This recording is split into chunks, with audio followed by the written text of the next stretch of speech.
Dans un petit village africain, bordé de rivières et de forêts anciennes, vivait un homme que l'on appelait le pasteur Samuel.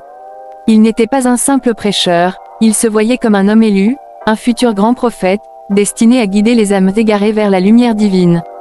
Mais l'ambition peut être un poison insidieux, surtout lorsque la patience fait défaut. Depuis des années, Samuel s'efforçait de bâtir une église prospère, un sanctuaire où les foules viendraient en masse écouter ses sermons et témoigner de sa puissance spirituelle. Pourtant, malgré ses efforts, il peinait à se faire un nom. Son église restait modeste, ses fidèles peu nombreux, et les miracles qu'il promettait tardaient à se manifester. Chaque dimanche, il regardait avec amertume les bancs à moitié vides, tandis que, dans les villes voisines, d'autres hommes de Dieu attiraient des centaines, voire des milliers de croyants. Lassé de cette lente ascension, il commença à chercher un moyen d'accélérer son succès. Ses prières restaient sans réponse, ses jeûnes semblaient vains. Était-ce une épreuve divine, ou y avait-il un autre chemin pour atteindre la grandeur? C'est alors que le destin lui offrit une tentation insidieuse. Un soir, alors qu'il se confiait à un vieil ami sur ses frustrations, ce dernier lui parla d'un homme mystérieux, un marabout vivant à la lisière du village. On disait qu'il détenait des secrets anciens, qu'il pouvait changer la vie d'un homme en un instant, si celui-ci osait en payer le prix. Au départ, Samuel repoussa l'idée avec indignation. Comment un homme de Dieu pourrait-il chercher du pouvoir auprès d'un sorcier? Mais les jours passèrent, et le doute s'immisça en lui comme une ombre grandissante. Puis vint le soir où il prit sa décision. Dans l'obscurité silencieuse de la nuit, il se mit en route vers la demeure du marabout, sans savoir que ce choix scellerait son destin d'une manière qu'il n'aurait jamais pu imaginer. Car au-delà des rites et des secrets occultes, il y avait quelque chose de bien plus redoutable qui l'attendait, une entité tapie dans les eaux sombres d'une rivière voisine. Une sirène ancienne, dotée d'un pouvoir immense. Et un pacte qui, une fois scellé, ne pourrait jamais être défait. Le vent nocturne soufflait doucement sur le village, faisant frissonner les feuilles des baobabs géants qui bordaient la route menant à la lisière de la forêt. Samuel avançait d'un pas hésitant, le cœur battant sous sa tunique de pasteur. Chaque bruissement dans l'ombre lui donnait l'impression qu'un regard invisible pesait sur lui. Il savait que ce qu'il s'apprêtait à faire était interdit, contraire aux enseignements qu'il prêchait chaque dimanche. Mais l'ambition l'avait enchaîné à une obsession dont il ne pouvait plus se libérer. Devant lui, la hutte du marabout apparut dans l'obscurité. Une demeure de terre séchée, surmontée d'un toit de chaume, éclairée par la lueur tremblotante de bougies disposées en cercle autour de l'entrée. L'endroit exhalait une odeur de plantes et d'encens, un parfum envoûtant qui semblait s'infiltrer dans son esprit. Il hésita un instant avant d'annoncer sa présence d'une voix ferme. « Grand maître, c'est moi, Samuel. » Un silence s'étira avant qu'une voix rauque et grave ne résonne depuis l'intérieur. « Entre, pasteur. Je t'attendais. » Samuel frissonna. Comment cet homme savait-il qu'il viendrait? Poussant la porte de bois, il pénétra dans la hutte, où l'air était chargé d'un mélange d'odeurs enivrantes. Des masques sculptés ornaient les murs, des fioles contenant des liquides étranges étaient soigneusement disposées sur une étagère en bois. Au centre de la pièce, assis en tailleur sur un tapis usé, le marabout l'observait avec un sourire mystérieux. C'était un vieil homme à la peau ridée, vêtu d'une tunique sombre et coiffé d'un bonnet orné de symboles ésotériques. Ses yeux perçants brillaient d'une lueur qui mettait Samuel mal à l'aise. « Je sais pourquoi tu es ici, pasteur, » murmura le marabout. « Tu cherches la grandeur, la reconnaissance, le pouvoir. » Samuel se tendit. Il n'avait encore rien dit. « Je veux seulement que mon église prospère, que les fidèles viennent en grand nombre, » se justifia-t-il.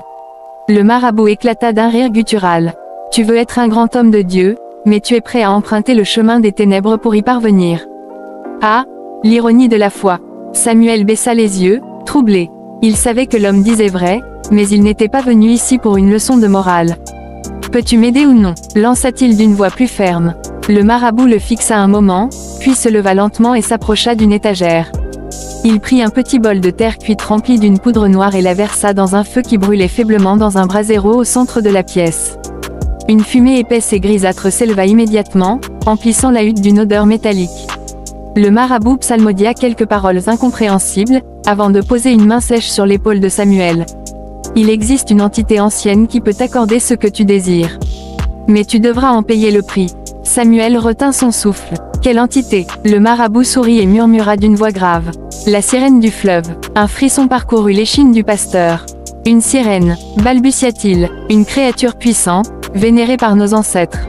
Elle détient le pouvoir de donner fortune et prospérité à ceux qui osent conclure un pacte avec elle. » Mais prends garde, pasteur, son prix est souvent bien plus élevé que ce que tu es prêt à offrir. Samuel déglutit, partagé entre la peur et l'excitation. Était-ce le signe qu'il attendait? Une réponse à ses prières. Comment puis-je la rencontrer? Le marabout plongea son regard dans le sien, comme s'il sondait son âme. Puis il désigna un objet posé sur un autel, une petite statuette taillée dans un bois sombre, représentant une silhouette féminine aux yeux creux et aux bras levés vers le ciel. Emporte ceci et rends-toi à la rivière au premier chant du coq. Dépose la statuette dans l'eau et prononce ces paroles. Il s'approcha de Samuel et lui chuchota quelques mots dans une langue ancienne.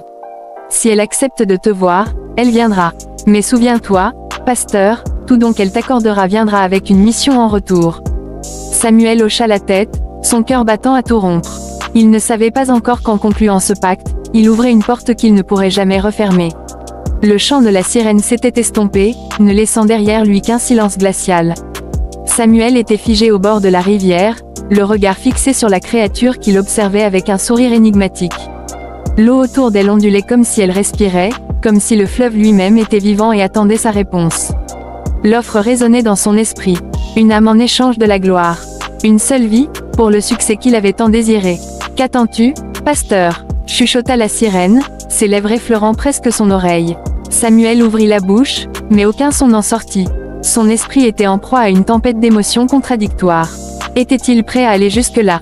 Je suis un homme de Dieu, balbutia-t-il. Je ne peux pas tuer. La sirène rit doucement, un son envoûtant mais glacial. Qui t'a parlé de tuer? Je veux une âme, peu importe comment elle me parvient. Amène-moi quelqu'un, et je me chargerai du reste. Samuel sentit un frisson parcourir sa colonne vertébrale. Il voulait la gloire, il voulait la reconnaissance, mais pouvait-il vraiment sacrifier une vie pour cela?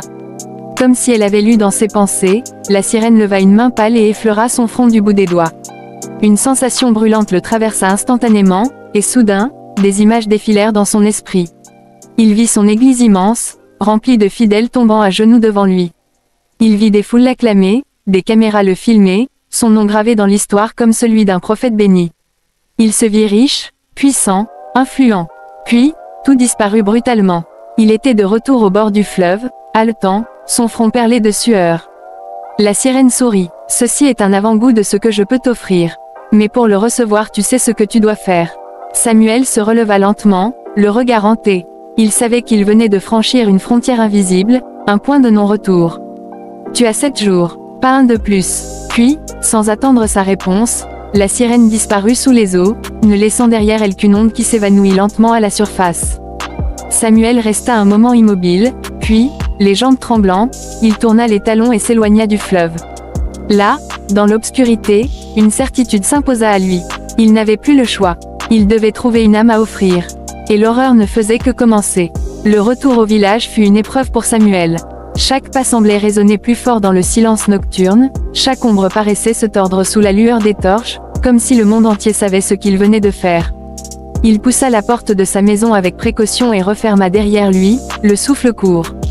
L'intérieur était sombre, seule une petite lampe à huile diffusait une lueur vacillante sur les murs.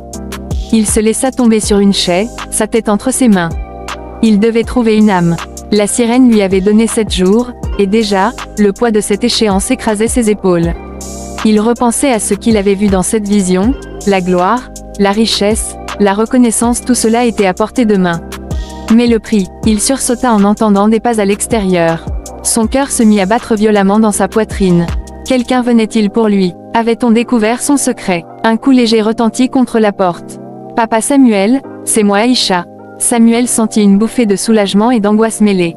Aïcha, c'était une jeune orpheline qu'il avait recueillie à l'église. Une enfant de 8 ans, douce et naïve, qui voyait en lui un père de substitution.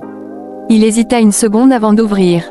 La petite fille entra timidement, serrant une vieille poupée de chiffon contre elle. Je n'arrivais pas à dormir, j'ai fait un cauchemar. Elle leva vers lui de grands yeux remplis d'innocence. Samuel sentit un frisson lui parcourir l'échine. Une âme innocente. C'était ce que la sirène voulait, et Aïcha était là, vulnérable, sans personne au monde pour la protéger. L'idée le terrifia. Était-il capable de faire une chose pareille?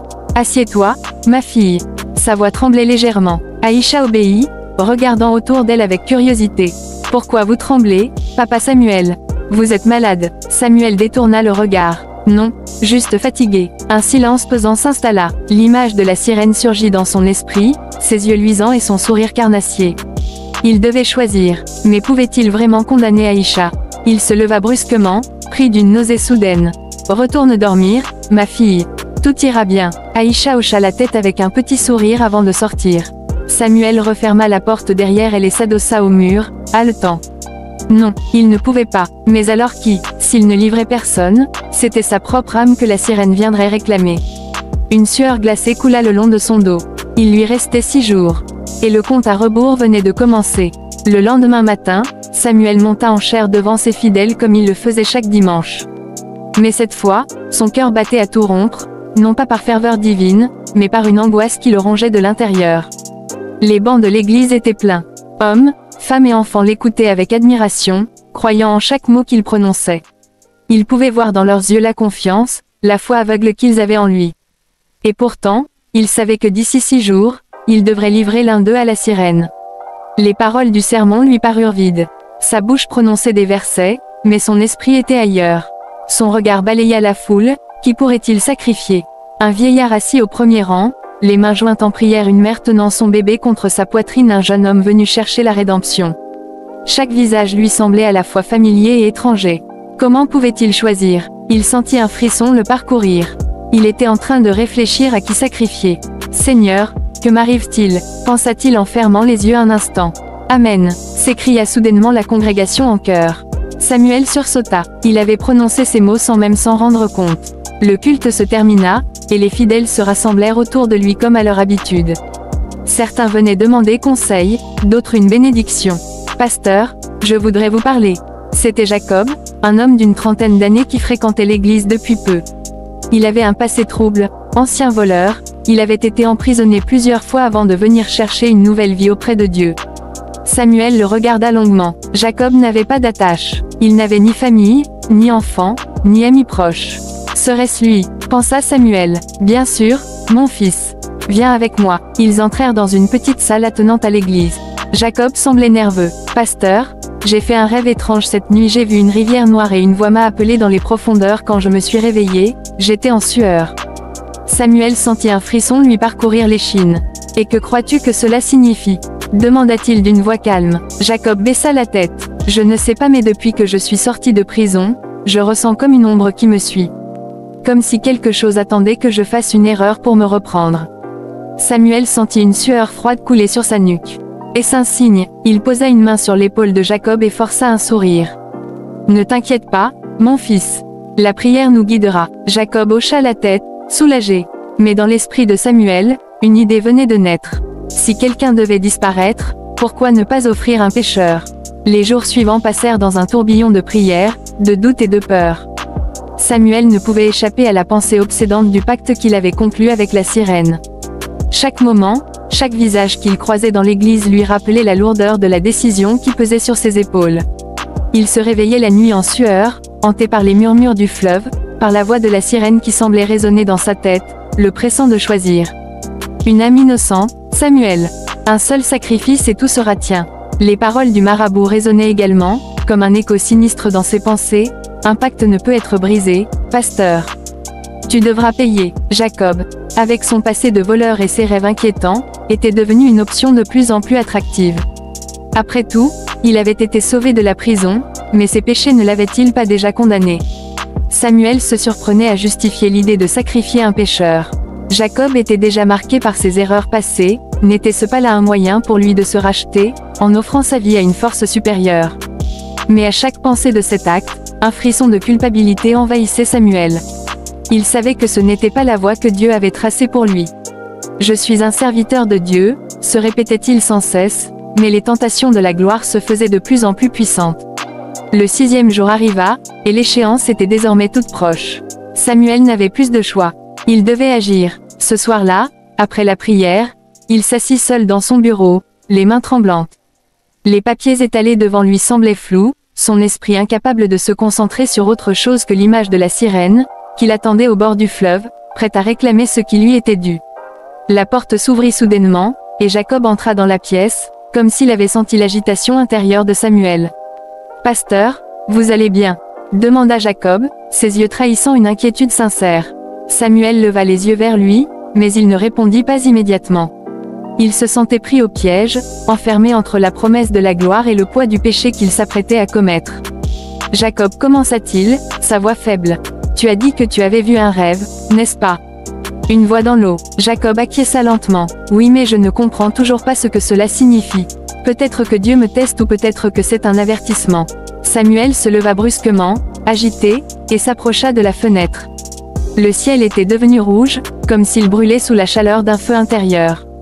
Je suis à la croisée des chemins, Jacob. J'ai fait un pacte avec une créature des eaux. Elle m'a promis la gloire, la reconnaissance, mais en échange, elle réclame une âme.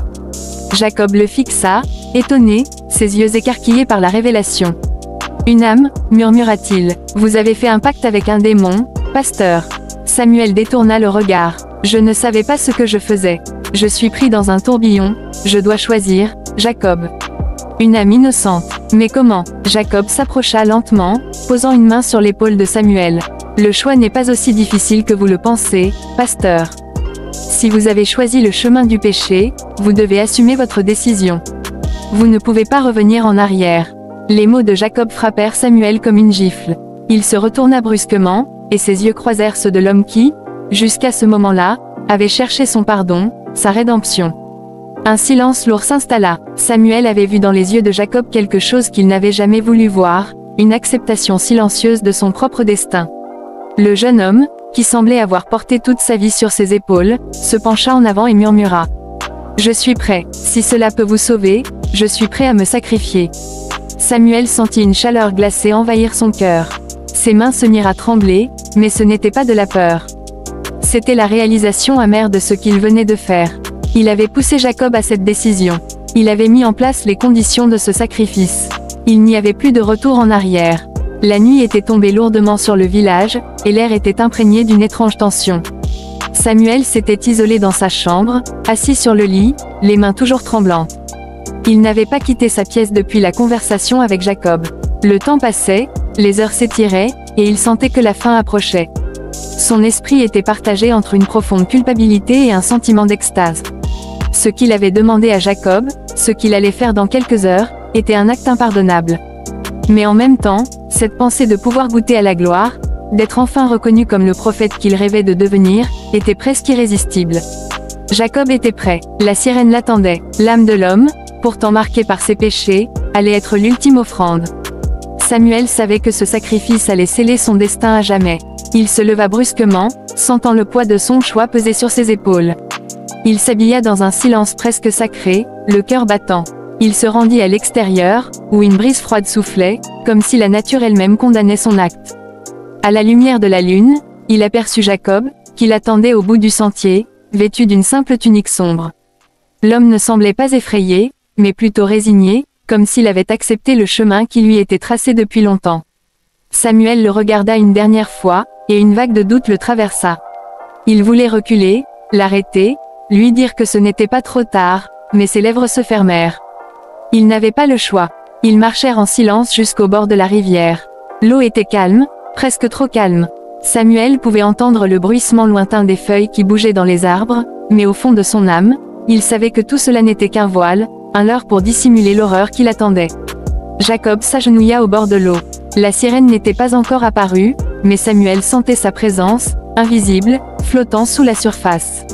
Les rires lointains et les murmures de l'eau semblaient l'appeler. « Jacob, sois fort », dit Samuel, la voix tremblante. « C'est pour le bien de tous. » Jacob tourna son visage vers lui, et pour la première fois, Samuel y eut une forme de calme absolu. Il n'y avait plus de peur, plus de regret. « Je sais, pasteur, je l'ai toujours su. » La sirène émergea lentement des eaux sombres, ses longs cheveux noirs flottant autour d'elle comme un voile de ténèbres. Ses yeux brillaient d'une lumière froide et cruelle. Elle s'approcha de Jacob, qui la fixa sans ciller. Samuel se sentit comme un spectateur dans ce qui allait devenir un rituel macabre. Il n'était plus le pasteur que les gens respectaient. Il n'était plus qu'un homme faible, pris au piège de ses propres désirs. La sirène tendit la main vers Jacob, qui, sans hésiter, la prit. « Tu as tenu ta promesse, Samuel. » La voix de la sirène était un chant hypnotique, mais aussi d'une dureté glaciale. « Ton sacrifice est accepté. » Elle se pencha alors vers Jacob, et d'un coup précis, ses lèvres effleurèrent son front. Un éclat lumineux, d'abord faible, puis de plus en plus intense, jaillit du corps de Jacob, tandis que sa forme se figeait dans une expression de sérénité étrange. Le corps de l'homme s'effondra dans l'eau, et l'esprit de la sirène absorba son essence, un éclat de lumière qui s'éteignit aussi soudainement qu'il était apparu. Samuel, pétrifié, resta là, les yeux fixés sur la surface de l'eau. Jacob avait disparu. L'âme du pécheur, qu'il avait offert à la sirène, avait été engloutie à jamais. Il se sentait à la fois vide et comblé. L'extase qu'il avait longtemps recherchée ne s'était pas manifestée sous la forme qu'il avait imaginée. Il se retrouvait seul dans la nuit noire, avec l'ombre de ce qu'il venait de faire. Il attendait quelque chose, une récompense, un signe. Mais rien ne venait. La sirène se tenait là, comme une silhouette éthérée, observant Samuel sans pitié. « Tu as eu ce que tu voulais, pasteur, » dit-elle froidement. « Le sacrifice a été fait. Mais souviens-toi, chaque pacte exige un prix. » Avant que Samuel ne puisse répondre, elle se tourna lentement et disparut dans les profondeurs de l'eau, ces dernières paroles résonnant dans son esprit. « La gloire que tu recherches viendra, mais elle ne te sauvera pas de ce que tu as fait. » Le matin suivant, Samuel se réveilla avec un poids insupportable sur la poitrine. Le soleil perçait à peine l'horizon, mais il n'éclairait pas la pièce comme d'habitude. Tout semblait différent, étranger, comme si le monde lui-même avait basculé dans une autre dimension. Il se leva lentement, la tête lourde, et marcha jusqu'à la fenêtre. Le village semblait toujours paisible, avec ses maisons de terre et ses rues poussiéreuses. Mais au fond de son âme, Samuel savait que tout avait changé. Il avait payé le prix pour sa gloire, et pourtant, une étrange sensation d'accomplissement ne le visitait pas. Rien ne semblait plus aussi éclatant, aussi pur. Le rêve qu'il avait poursuivi pendant des années, celui d'être un grand prophète, semblait maintenant une illusion dérisoire. Sa main trembla en effleurant les rideaux. Il aperçut un mouvement dans la rue en contrebas. Un groupe de personnes se dirigeait vers l'église. Ils venaient pour lui. Il les reconnaissait à peine, mais il sentait en eux une ferveur nouvelle, comme si sa position parmi les siens venait de prendre une dimension divine. Sans réfléchir, il s'habilla précipitamment. Lorsqu'il arriva à l'église, il constata que l'afflux de fidèles était bien plus important que d'habitude. Des gens qu'il n'avait jamais vus auparavant se pressaient devant la porte, attendant d'entrer. Des murmures s'élevaient dans l'air, des voix tremblantes d'admiration. Il chuchotait son nom, le grand pasteur Samuel, l'homme des miracles. Une chaleur étrange envahit le cœur de Samuel. L'église était pleine à craquer, la lumière des bougies dansait sur les visages exaltés. Il monta à la chaire, et les regards se fixèrent sur lui. À cet instant précis, il savait qu'il était l'homme qu'il avait toujours voulu devenir. Mais au fond de lui, une petite voix chuchotait une vérité qu'il refusait de reconnaître. Il n'était pas celui qu'il pensait être. Les heures passèrent dans un tourbillon de louanges et de prières. Samuel s'adressait à sa congrégation, sa voix pleine de confiance et de puissance. Ses mots étaient comme des flèches, frappant le cœur de chaque individu présent. Il parlait des bénédictions divines, de la grâce de Dieu, et des miracles qui s'accomplissaient par la foi. Mais dans son esprit, les paroles de la sirène résonnaient toujours. Chaque pacte exige un prix. À la fin du service, alors qu'il se dirigeait vers la sortie, une femme s'avança vers lui. Elle était vêtue de noir, une expression étrange sur le visage. Samuel la reconnut immédiatement, c'était la mère de Jacob. Son regard était vide, comme si elle venait de perdre tout ce qui était précieux. Pasteur Samuel, sa voix tremblait. « Je viens vous parler de mon fils. » Le cœur de Samuel se serra. Il savait exactement ce qu'elle allait dire. Il avait espéré que cette confrontation n'arriverait jamais. Il est mort, pasteur. Le monde autour de lui sembla s'effondrer. Il sentait ses jambes fléchir, mais il se força à tenir bon. Il a disparu, il y a quelques nuits, près de la rivière. On m'a dit qu'il s'était noyé. Un froid glacial envahit la pièce, bien que l'air soit lourd et chaud. Samuel ne pouvait plus respirer. Il avait sacrifié Jacob. Il avait pris cette âme. Et maintenant, le prix était en train de se matérialiser devant lui. Mais vous étiez proche de lui, pasteur, il vous respectait. Pourquoi a-t-il fait cela? La mère de Jacob tremblait, les larmes coulant silencieusement sur ses joues. Samuel se sentit paralysé. Il ne pouvait pas lui dire la vérité. Il ne pouvait pas avouer qu'il avait envoyé son fils à la mort pour assouvir ses propres ambitions. Il se racla la gorge, mais les mots se bloquèrent dans sa bouche. « Je suis désolé, » murmura-t-il finalement. « Je n'avais pas idée que cela finirait ainsi. » La femme le fixa, une lueur de désespoir dans les yeux. Puis, dans un geste qui déchira le cœur de Samuel, elle se jeta à ses pieds, criant « Vous m'avez pris mon fils, pasteur. Vous l'avez sacrifié à vos ambitions. Vous êtes l'assassin de mon enfant. » Le bruit de ces mots résonna dans l'église comme un coup de tonnerre. Les yeux des fidèles se tournèrent vers Samuel, et il sentit un froid de mort l'envahir. Ce regard, ce jugement, c'était comme un mirage de la vérité. La sirène avait dit qu'il payerait. Et maintenant, il comprenait. La gloire n'était qu'un mirage. Le prix qu'il avait payé l'avait condamné à une vie d'horreur et de solitude. Tout ce qu'il avait construit tombait en ruine devant lui. La foule commença à murmurer, des doutes se formaient dans l'air. Samuel sentit la terreur le saisir, mais il n'avait plus la force de lutter. Les portes de l'église s'ouvrirent brusquement, et un vent glacial souffla à l'intérieur, comme une invitation sinistre. Samuel sentit une main invisible s'emparer de son âme, et il savait que l'heure de son jugement était venue. La foule se sépara lentement autour de Samuel, mais ce n'était pas la vénération qui brillait dans leurs yeux, mais une forme de méfiance. Un silence lourd et oppressant s'était installé dans l'église, et Samuel pouvait presque sentir le poids de l'air qui pesait sur lui. La lumière des bougies, qui auparavant semblait bénir l'assemblée, ne faisait plus qu'intensifier l'ombre de son âme torturée. Les murmures des fidèles étaient devenus des accusations, des voix qu'il ne pouvait ignorer. Le regard de la mère de Jacob restait ancré en lui, insistant, implacable. Vous l'avez sacrifié. Les mots résonnaient dans sa tête, comme un écho lancinant. Il savait qu'il ne pouvait pas fuir ce qui se passait. Soudain, le vent glacial qui avait soufflé à travers les portes se fit plus fort. L'air devenait plus épais, plus lourd. La température chuta brutalement, comme si un hiver intemporel venait d'envahir l'église. Samuel, désorienté, chercha du regard un signe, un miracle, mais tout ce qu'il trouvait était le regard perçant de la foule qui commençait à s'éloigner, abandonnant son pasteur à son sort. Il tourna ses yeux vers l'autel. La pièce semblait se déformer autour de lui, l'air s'alourdissant, l'espace se rétrécissant. Il savait que quelque chose de terrible se préparait. Les anciens bancs en bois semblaient se tordre et se plier, et l'atmosphère se chargeait d'une énergie noire, maléfique. Puis il entendit le bruit. Un bruit d'eau, de vagues frappant les murs, de rires étouffés, tout cela venait du fond de l'église. Il se tourna précipitamment, et à ce moment-là, l'image de la sirène apparut. Elle émergea du sol, son corps ondulant et serpentant dans l'air, sa silhouette se projetant dans l'ombre. Ses yeux brillants fixaient Samuel, et un sourire cruel déforma ses lèvres. « Tu vois, pasteur ?» Sa voix résonna dans l'église, une voix douce et envoûtante, mais emplie d'une froideur glaciale. « Tu as eu ce que tu voulais. » Samuel s'effondra sur un genou, une sueur froide couvrant son front. Il comprenait maintenant. La gloire n'était pas la récompense qu'il avait espérée. Elle n'était qu'une illusion, un piège, et maintenant le prix en était son âme, et la perte de tout ce qu'il avait. Tu pensais que la gloire te sauverait, que ton pouvoir serait éternel. Mais regarde autour de toi. La sirène s'approcha lentement de lui, ses mouvements gracieux mais menaçants. C'est ça la vraie gloire, pasteur. Samuel leva les yeux, et pour la première fois depuis des jours, il réalisa ce qu'il avait fait.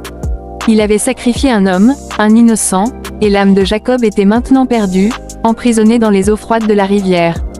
Le prix de la gloire n'était pas seulement sa perte, mais la perte d'autres vies. Il n'était plus qu'un homme maudit, corrompu par ses propres désirs. Tu as brisé la balance des vies, Samuel, continua la sirène, son visage se déformant sous un masque de colère. Tu as offert une âme et pris la tienne en échange. Mais vois-tu, il n'y a pas de retour en arrière. Les yeux de Samuel se remplirent de larmes alors qu'il comprenait la portée de son erreur. Ce n'était pas la gloire qu'il avait gagnée, mais une damnation éternelle. Ses rêves de prophétie, d'accomplissement divin, étaient désormais des illusions brisées. Il se leva lentement, la voix étranglée par la honte et la terreur. « Pardonnez-moi, Seigneur, pardonnez-moi » Sa voix tremblait. « Je suis perdu. » Mais la sirène, en réponse, éclata de rire, un rire moqueur et froid, qui résonna dans l'église. Ses yeux s'agrandirent alors que l'air devenait plus dense autour de lui, et la lumière des bougies s'éteignait une à une, comme si même la lumière le rejetait. « Il n'y a pas de pardon pour ceux qui ont fait un pacte avec l'obscurité, pasteur, dit-elle, sa voix de plus en plus distante. Le prix de ton ambition est celui de l'éternité. » Et avant qu'il ne puisse dire un mot de plus, la sirène se fondit dans les ténèbres, emportant avec elle l'essence de tout ce qu'il avait connu. L'église se vida, et Samuel se retrouva seul, son corps figé, noyé dans un vide béant. Les jours suivants furent un enchevêtrement de visions sombres et de cauchemars. Samuel vivait dans une torpeur, errant comme un spectre parmi les siens. Chaque pas qu'il faisait dans les rues était une réminiscence de son échec, chaque regard des autres était une accusation silencieuse. Le village, autrefois source de son pouvoir, semblait désormais un lieu d'isolement pour lui, un endroit où il n'appartenait plus. Les prières qu'il récitait ne semblaient plus résonner dans les cieux. Les échos de sa voix se perdaient dans le vide, tout comme ses espoirs. Les visions de Jacob, le regard rempli de douleur et de rejet, le hantaient chaque nuit. Et chaque fois qu'il se rendait près de la rivière, il sentait une présence lointaine, un murmure insistant sous l'eau, comme un rappel de ce qu'il avait perdu. Le pasteur Samuel, autrefois homme de foi et d'ambition, vivait désormais dans les ténèbres qu'il avait lui-même invoquées. Les mois passèrent, mais Samuel restait piégé dans la même spirale infernale. Le village, une fois vibrant de vie et de foi, semblait désormais un lieu d'ombre et de silence pour lui. Chaque jour, il marchait sans but, comme un automate, hanté par les souvenirs de son pacte. Chaque nuit, il se réveillait en sueur, le cri silencieux de Jacob résonnant dans son esprit. Il n'était plus le pasteur respecté, mais une coquille vide, un homme marqué par la malédiction de ses propres choix.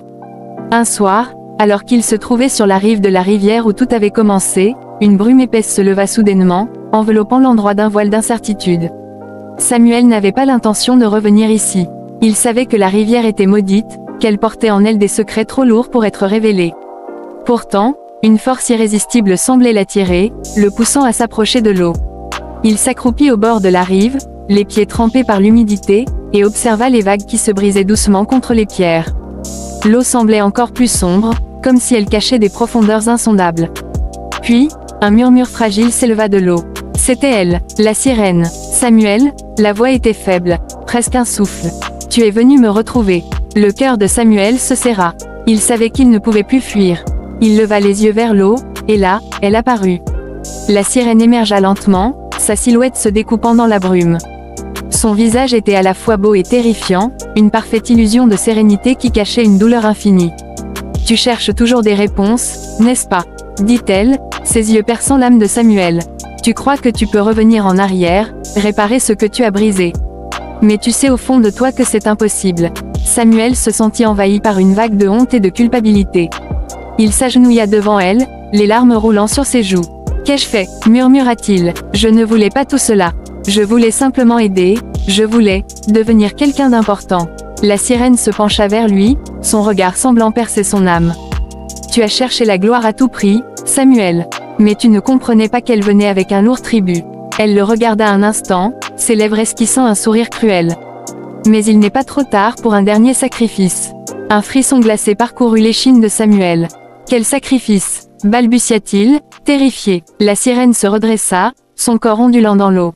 Elle parla d'une voix emplie de mélancolie et de promesses. « Je peux t'offrir la rédemption. » Ses yeux brillèrent d'un éclat étrange, captivant. « Si tu es prêt à me donner ce qui te reste encore, ton âme, et ce qu'il te reste d'humanité. Tu perdras tout, mais tu seras enfin libéré de ta malédiction. Tu n'auras plus à porter le poids de tes erreurs. » Samuel ferma les yeux un instant, luttant contre l'appel de l'obscurité. Il pensait à Jacob, à la mère du jeune homme, à tout ce qu'il avait trahi. Il pensait à la gloire qu'il avait reçue et à la souffrance qu'elle lui avait causée. Mais au fond de son cœur, il savait que la rédemption, si elle existait, était désormais hors de portée. Je suis prêt. Ces mots étaient faibles, mais remplis d'une douleur infinie. La sirène sourit, mais son sourire n'était pas celui de la bienveillance. C'était un sourire de conquête, de triomphe. Tu as pris la décision, Samuel. Maintenant, tu seras libéré de tout. Elle s'approcha de lui, ses mains frôlant son visage, et dans un dernier éclat, elle plongea ses yeux dans les siens. Tout ce que tu as perdu, tu le retrouveras. Mais ton âme sera à jamais mienne. Un éclair de lumière intense surgit, enveloppant Samuel. Ses bras tremblèrent alors que son corps se tendait sous l'effet d'une force surnaturelle. La douleur était insoutenable. Ses pensées s'embrouillaient, se dissipant, tandis qu'un vide abyssal s'ouvrait en lui. Il hurla, mais aucun son ne sortit de sa bouche. Son âme se vidait lentement, absorbée par la rivière, engloutie par la sirène. Lorsque la lumière s'éteignit enfin, Samuel se retrouva seul, les yeux vides et le cœur figé.